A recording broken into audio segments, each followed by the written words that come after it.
trying some new stuff with intros, so if you guys enjoyed it, make sure you leave a like on the video and comment down below if you would like me to try something different with intros as well.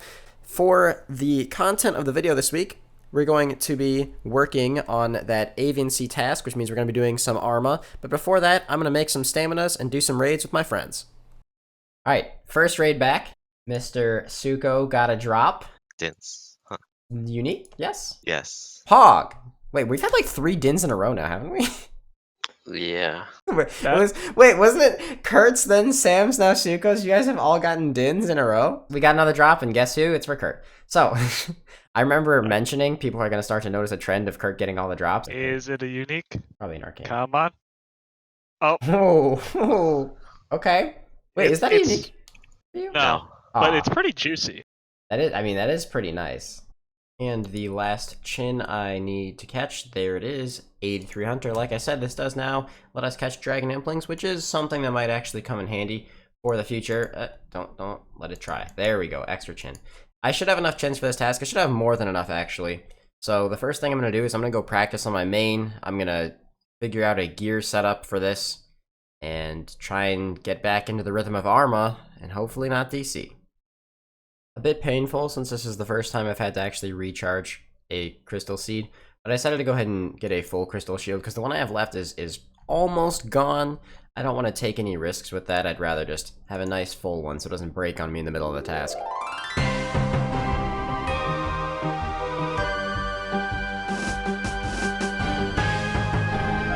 Now, there's a couple things about Arma Godwars as a hardcore that I bet you guys didn't really realize. First of all, I'm going to show you guys the gear. Now, as you can see, I am wearing the defense cape for this. I do actually have an Ava switch. I didn't take it on my first trip, but I use it for kill count because it's just easier to not have to pick up my darts all the time. But the reason that I'm using the defense cape is because most of my DPS is coming from chins, since I'm doing the double chin method, which means I'm using chins against 2 minions instead of just shooting Arma with bolts. So Avas isn't going to retrieve the chins, they unfortunately explode, so it doesn't really matter too much if I have the Avas on. I would much rather have the potential Ring of Life, since most of the ways you're dying at Arma are a combination of several hits rather than one big hit. So the Ring of Life does actually have a pretty good chance of working, and the Defense Cape does act as a Ring of Life. I'm sure a lot of people are going to ask about the Varric skirt as well. The reason for the Varric skirt is because until you get an Arma chain skirt, in my opinion, taking a Carol skirt just isn't worth it here. I would much rather have the higher defense against the melee minion, and if I recall correctly, Arma's mage attack, similar to the way the spinny lips work at the Dagonoth Kings, actually rolls off of your range defense.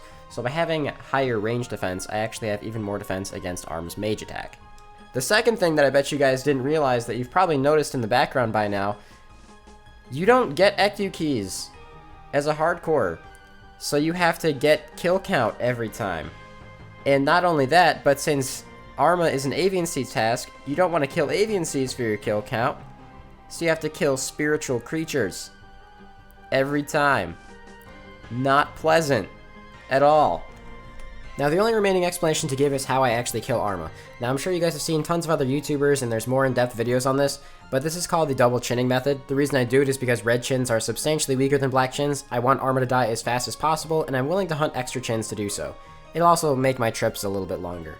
So, as you can see, I actually started off by trapping Arma on top of the range minion. The way you do this is exactly the way you do it on the melee minion. You just have to make sure you get your timing right so that it stops in the right place for the AoE splash from the chin to be able to hit the boss. Once this minion dies, I just simply let it walk up to me and do the same thing on the melee minion. It took a little bit of practice to get down, but it's fairly consistent.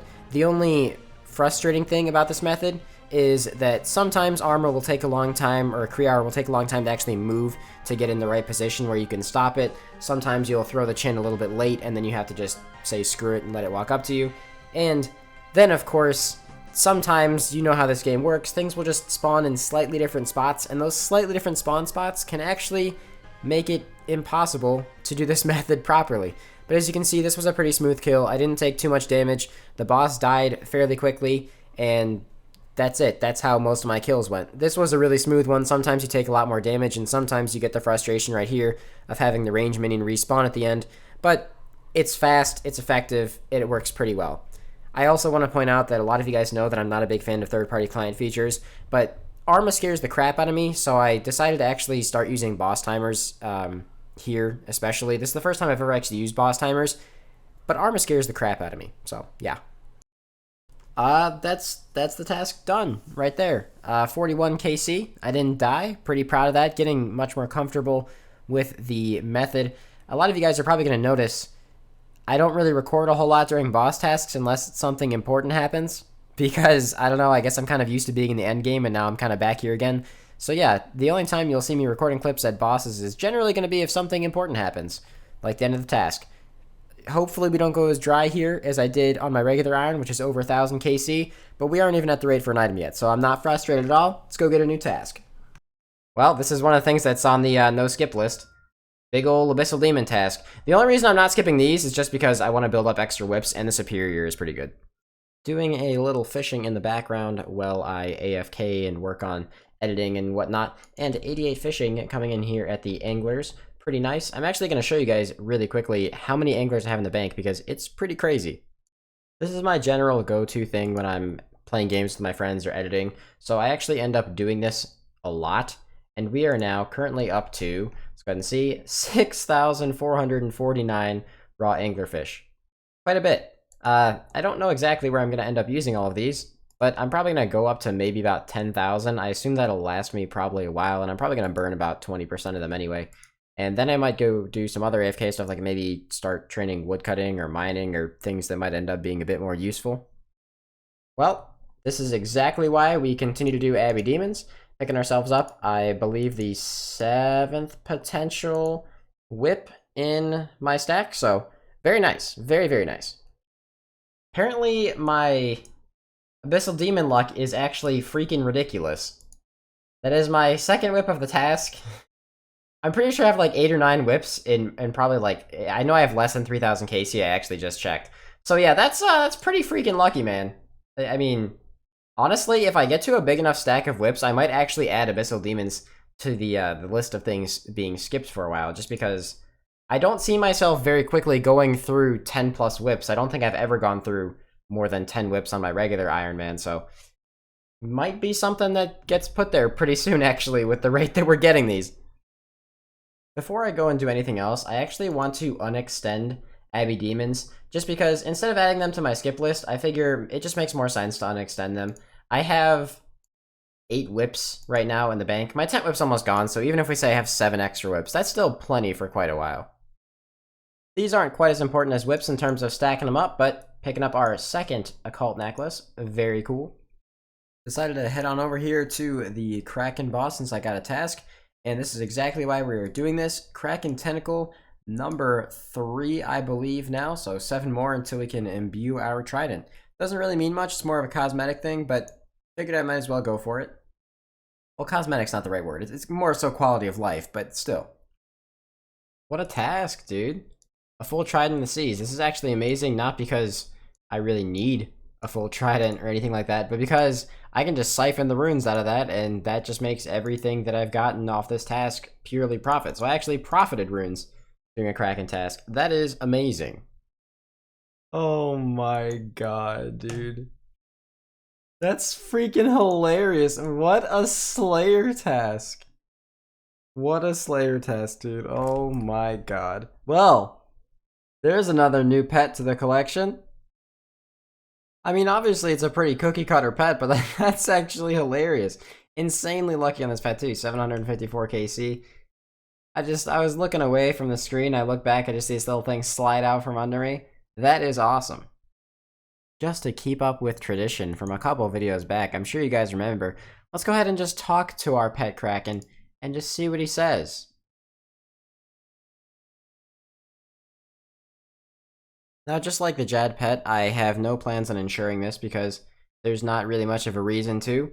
If I die, I care more about my status than I do about pets, so to me, it's a nice, cool thing to have, and it's probably going to be a cool title for this video, but it's not getting insured. So we now have 2 pets, and both of them are uninsured.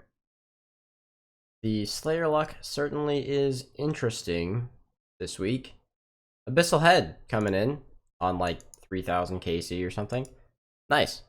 I mean, I don't think I'm ever going to make the Slayer helm out of this, but it's kind of cool to have, I guess. I'm pretty glad I unextended Abyssal Demons, But dude, what the my whip luck on this account is actually so crazy. I could probably just start skipping Abyssal Demons entirely, because I think I have like 9 or 10 whips in the bank. I don't even know, dude. I've actually lost track of how many whips I have, and I just genuinely don't see myself going through that many before I get maybe that new weapon that's gonna come out from the Elflands, or potentially even a rapier. So I don't know, maybe I will just start skipping Abyssal Demons, dude. That's just crazy. Despite all of the Slayer drops we've had this week, we haven't actually had a really big, wish list drop. So, first time getting Lizardmen since the pipe. Let's go test this out there. I might switch from Addy Darts to Mithril, but honestly, I probably have enough Addy Bars where I shouldn't really have to worry about that too much. So, we'll see. Back at it with the Hunter. Coming in with another Hunter level here, and you're probably wondering why I'm doing Hunter again. 84 Hunter, beautiful. Well, the reason I'm doing Hunter again is because we did get another Aviancy's task, which means that I need more chins. So I'm probably going to go all the way to 85, which is going to give me a huge excess since I still have some left over from my last task. But it's nice to have more, and it's kind of like easier stopping points if I go to a full level every time I end up doing Hunter. Well, I did say I wanted to get another Hunter level before I started this Arma task, and there it is, 85 Hunter, over 2,000 chins. Should be more than enough for this task. Let's go get started. Well, there's my first Godwars item on the floor right there. Now, unfortunately, this is not an item that is on the wish list. And it's probably not an item I'm going to find a whole lot of use for, because off-task ranging things doesn't happen very often. However, it is a Master Clue item, so it's not the worst thing I could get here. The hilt is actually next to useless, so this is something that at least has a little bit of merit to it. That's pretty good. Maybe I'll end up taking it in raids or something, I don't know, but first Godwars item right there. That is fantastic. Unfortunately, it's not what we wanted, but hey, maybe we'll get the next one soon. Had to finish the rest of this Arma task out here, but we did finish on 82 KC, so already closing in on 100, which is pretty nice. And, we did get our Arma helm, our first Godwars item. Once again, it's kind of sucks that it wasn't one of the 2 items that I really want to get, but I mean, my KC is so low that it's not like we're anywhere near dry yet, so that's not a big deal at all. Let's go see if we can get ourselves another boss-related task. Well, it's not a boss task, but it is great XP. We came, we saw, we conquered. I got 2 tasks done in Godwars this week, and we got a new pet. We got a bunch of whips. There's a lot of stuff that happened this week, and 5 Hunter levels. That's nothing to brush under the rug either. Fantastic. I am really happy we did get our first Godwars drop, even though it's not something that's particularly useful. If I do Master Clues down the line, it has a use there, and I did actually look into the usefulness of it for raids, and since I don't have pegs yet, it's actually slightly better to bring that rather than my D'hide boot switch. So it actually does have a temporary use at least, which is fantastic, and I can also use it for getting kill count. So it's got 2 uses. I do once again want to take a second here to shout out both my CC and my live stream. A lot of you guys have been popping into the live stream and the CC that are new faces, and I appreciate both of you. Since it is now the month of June, I have started doing a couple of CC events. I'm going to try and do at least 1 or 2 a week. A lot of it's just going to be messing around, having fun, doing some PKing in the wilderness, maybe some learner raids, maybe playing, Scriblio or games like that together. So if any of that sounds interesting to you guys, jump in the CC, jump in the Discord. I'd appreciate that a lot. And if you like anything you saw in this video, make sure you leave a like and subscribe to the channel because there's more bossing content to come in the future. And if you want to see any of the bossing or scaled raids happening live, or you want to be a fish alt in any of our raids, make sure you head over to my Twitch at twitch.tv/LowSoulGamers because we do a lot of stuff there. We've been increasing our scaling on our raids to 4+8 lately to make it a little bit more exciting. Probably explain that in a future video again. And there's a lot of bossing now, a lot of Godwars, a lot of very risky content. And you're going to see next week, there are some close calls that actually happened. So hope you guys are excited for that. Have a fantastic day. And I will catch you guys all next week with some more bossing content. I also want to take a quick second to give one huge extra shout out to the people who have subscribed to me on Twitch or who have been supporting on YouTube by clicking that join button or who have supported me in the past or are presently supporting me on Patreon. I do appreciate that a lot. You guys help me continue doing this. And because of it, I've been able to keep pumping out content. So big shout out to you guys. Thanks again. Catch you guys next week. Baby, but you know I never will. No, so I choke you down just like a